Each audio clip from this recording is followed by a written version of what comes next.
Welcome back. This is our GMC Sierra tweet of the night from the one and only Pomp. Once again, Steelers wide receiver Hines Ward falls short for enshrinement of the Pro Football Hall of Fame, fails to make the list of 15 finalists. Makes no sense. Two-time Super Bowl champion and a Super Bowl MVP, 1,000 career receptions, 85 touchdowns, and over 12,000 receiving yards. Voters always overlooking the blocking impact. Crazy. It is crazy that Hines Ward falls short. I don't think a single Steeler made the finalist list. So, yeah. You know, I mean, it's just so unfortunate. It seems like a lot of times they wait way too long to get these guys into the Hall of Fame. I mean, we know these guys are eventually going to get in. It's just a matter of getting them there. And I actually did a story with Chuck Howley, who is a legend at WVU. It took so long for him to get in the Pro Football Hall of Fame. He played for the Cowboys, that he honestly wasn't all there when they finally showed up and tried to give him his yellow jacket. It was his son that had to give the acceptance speech and all of that, and he wasn't all there, you know, to be able to accept that. Not saying Hines Ward is anywhere close to that or near that, but I'm just saying it is unfortunate that we sometimes wait so long to honor these guys, how they should be honored. No, for sure, and you were correct on that. The Steelers were shut out among the Hall of Fame finalists this year, James Harrison also being one of them as well. It's just unbelievable that these two names here in Pittsburgh still have not made that finalist list after all these years. Yeah, especially Debo too. What are we doing? Come on, who's better than Debo? All right, guys, we have a bunch of phone calls, so let's get to them. Let's go to Paul first in Salzburg. Paul, what's going on?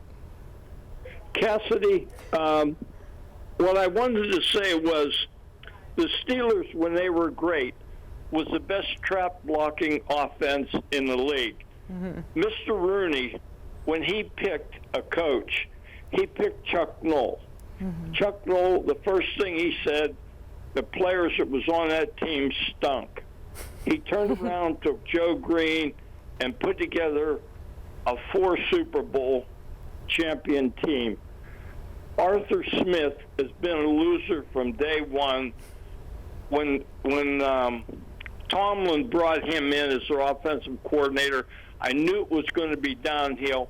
I feel sorry for Russ Williams. I really do. And to be honest with you, I've been a Steeler fan for probably 55 years. And to be honest with you, I'm not even going to watch the Cincinnati game because they're going to beat the Steelers anyhow. Oh, man, some bold statements there.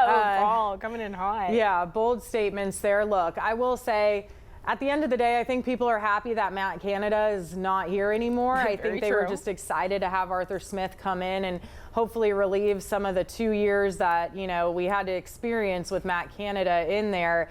But yeah, I mean, Rooney brought in Chuck Noll, but they also hired Tomlin. I mean, they're, you know, the family that makes these coaching decisions. There's only been 3 in the entire franchise history for a reason. I do think bringing in Arthur Smith in the beginning, it was very attractive because fans were complaining they wanted more of an air raid offense. They wanted to see an offense that used more of its tight ends, open up the middle of the field more. And, you know, really thought that bringing Arthur Smith in would make that offense more exciting. And you add Russell Wilson to that mix, who is known for the moon ball, known for those deep throws. It just seemed like a perfect match. And the way it's kind of panned out hasn't really been what we predicted, I think. No, I mean, I think there have been glimpses as to what Arthur Smith can do with this offense. However, if you look at these last 3 games, it just hasn't panned out the way that everybody thought it would at the beginning of the year. However, you do have to commend him for the beginning of the season when Russell Wilson is out and he has Justin Fields under center, and how well the team did even in that scenario until Russell Wilson came back from injury. So there are some bright spots, but the last 3 weeks, whenever you're going up against the competition that you're going against and the playoff implications that are on the line, like, this is the time where you're going to see your true colors. And I think that's why people are so upset right now. Yeah, and I totally agree with you there. I think it's reassuring, too, to know that this team already beat the Bengals, again, without their starting wide receiver. So hopefully having George back in there will just add to it. And, not deter them more. But like we said at the start of the show, Suze, the Bengals, I mean, they're fighting for their playoff life. So they are not going to go down easy. That's for sure. All right, let's go to Marty. Marty, what's going on? Yeah, I missed the headgear, the Christmas headgear on the two of you. I know, we need to get some other headgear, some everyday headgear. And au contraire to Michael's rah-rah, sis, boom, bah, I'm not looking forward to Sunday's game after watching Cincinnati and Denver play. Yeah. I mean, I agree with you, Marty. I think he was shouting out Michael Suze, our regular who calls in all hyper. Okay. But I do agree with him. I mean, look, they're fighting for their lives, and they're really angry. They're angry at their record. They're angry at some of the outcomes of these games when they've fought so hard to win them, and they've just come up with a loss. So, they're fighting hard right now, and it's going to be very interesting what happens. I mean, just thank God it's home. Thank God it's here at Acrisure, because they need everything helping them in this game for sure. All right, let's go to JB and Shady Side. JB, what's going on? Hello. Hi, how are you? Hey, how are you? All right. So I was thinking about Tomlin. So if you look at Sean Payton, okay, I think what separates a guy like Payton from Tomlin in terms of being really, really great is that he's able to build something from the ground floor. Like he got Drew Brees, when he came to New Orleans. He identified I didn't think Bo Nix was going to be that good, but he does look really good. And he picked him up, in the first round, middle of the first round. So he's able to build something. Tomlin can't build anything. I mean, I don't think there was even an argument. He inherited that team, did win a Super Bowl, but it was totally inherited with Hall of Famers up and down the lineup. So he's not elite, and he should go. Yeah, strong opinions, Yeah. But I will say, I mean, he's not wrong. He spit some facts that Tomlin did inherit that team, and he's had chances to build something. They drafted Kenny Pickett, and they were going to build around him. He was going to be this franchise quarterback that all of Pittsburgh was so excited. As a matter of fact, we were talking about him tonight. I don't know why it was brought up, but we were just talking about him and how popular he was, right when we drafted him. He was like the most popular guy in Pittsburgh, and everybody thought, this is going to be the new age Steelers. Everybody was so high on him and on the Steelers team, and we all saw how that panned out. So it is very unfortunate. I will say the only difference is he kind of inherited the team he has now in a way. I mean, they traded for Justin Fields and for Russ. They're not starting from scratch. These are guys that have been around the league for a long time. So, I still, it's not like Sean Payton, who went to Denver and to New Orleans and literally started from scratch, had to draft everybody and figure it out.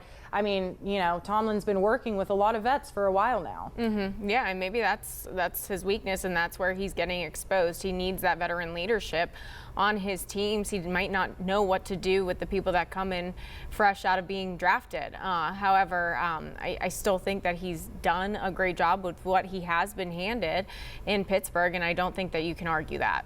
Yeah, I agree with you there. All right, let's go to Tim and Butler. Tim, what's going on? Just was, how you guys doing? Good. How are you? I guess I'm all right. I'm just, I can't believe how bad the ACC is doing in all these bowl games. I think the competitiveness that they have in that conference says that there's not really that many good players going to that conference at all. Yeah, Tim, I agree with you there. It's so funny. Even before the bowl games today, I echoed that sentiment yesterday. I said, this is not a good look for the ACC. I feel like pretty soon here we're going to see, honestly, 2, maybe even 1, just power conference that's split up by divisions, and I think that's how it's going to go. I think, there's going to be a big conference realignment in the near future because, the Big Ten has 14 schools in it, first of all. Why is it called the Big Ten? Same with Big 12. There's 16 schools in that one. Why are they need to be rebranded, number one. But number two, I just think it's just such a glaring difference between the talent that are at these mid-majors and then in the ACC, honestly, compared to the SEC and the other power conferences. So it'll be interesting to see what happens in the time to come, but not a good look for the ACC in these bowl games for sure.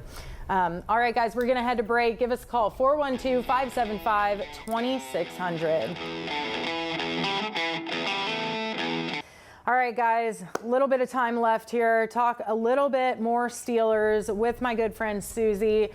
1 minute left, Suze. Let's talk. Okay, first of all, score predictions for next week. I know I'm kind of putting you on the spot here, so I'll ramble a little bit, give you some time to think. I think it'll be a high-scoring offense. I think the Steelers' defense is struggling right now, and I think hopefully, like we've talked about, they can get right during this mini-bye and figure out what that mix-up is like, because it seemed like after the last game they were all kind of pointing fingers at one guy. I don't know if that's actually accurate, but hopefully they can figure it out. But Suze, what's your score prediction? Let's keep it close. I want to keep it close. I'll go 27-23. Oh, 20. Dang it, I like that. I was going to do 27-24. I'm going to do 27-23 in favor. I'm going to pick the Steelers just because it's the last game. Yeah, I agree. I'm going Steelers 27-24. So we'll see who's right. Ooh. All right, guys, thank you so much for joining us tonight, and we'll see you next time. Have a great Saturday.